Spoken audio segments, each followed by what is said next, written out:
L'Irak a repris son offensive après quelques jours d'accalmie. Les tanks irakiens se dirigent toujours plus profondément en territoire iranien et notamment sur la route d'Awaz, une capitale provinciale. Il y a trois jours, les volontaires de plus de 65 ans ont été engagés et l'armée irakienne fait même appel aux enfants.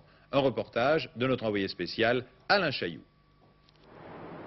Contre l'Iran, contre le régime raciste de Khomeini, chaque jour la propagande irakienne se déchaîne.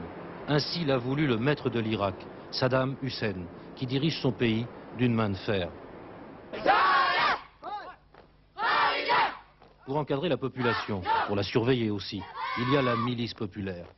250 000 personnes.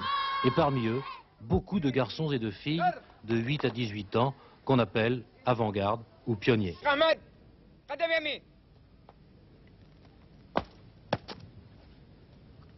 Enrégimentés, endoctrinés, ils suivent leurs cours dans des écoles spéciales, apprennent par cœur la doctrine officielle, celle du parti Baas, parti socialiste laïque au pouvoir depuis 1963, et répètent que Saddam Hussein est le nouveau Nasser du monde arabe.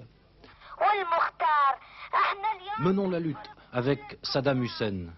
Avec lui, nous triompherons des infidèles, de ceux qui ne croient pas. Même nous, les enfants, nous savons que la patrie ne veut pas d'eux. On a peine à croire en les entendant qu'il s'agit du même Saddam Hussein qui a noyé l'opposition dans le sang, fait pendre en place publique il y a quelques années 23 officiers parce qu'ils étaient communistes et en juillet dernier fait exécuter l'imam Gaber Sadr, leader de la communauté chiite. Les jeunes pionniers en uniforme bleu jusqu'à 12 ans et en tenue léopard beige ensuite, on les voit partout dans Bagdad où ils participent efficacement à la défense civile depuis le début du conflit. Ils étaient 1300 dans le camp où nous avons pu les filmer à l'ouest de Bagdad.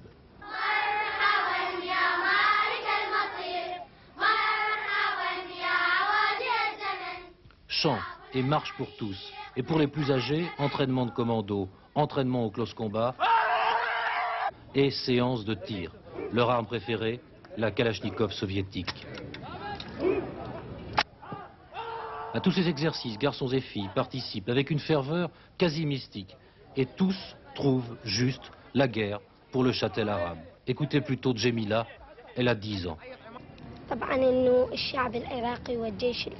L'armée irakienne sait qu'il ne faut pas prendre la terre des autres. Mais si elle a pris position sur l'autre rive du châtel arabe, c'est parce que ces terres nous appartiennent.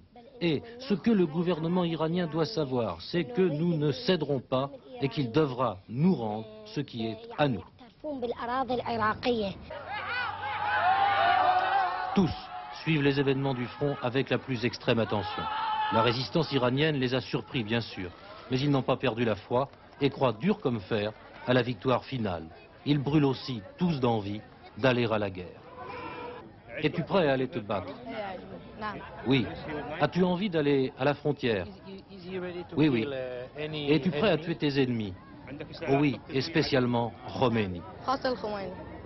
Et c'est ainsi. Alors que dans le monde, les enfants du même âge s'amusent parfois à jouer à la guerre, les gamins de Bagdad, eux, rêvent de la faire vraiment.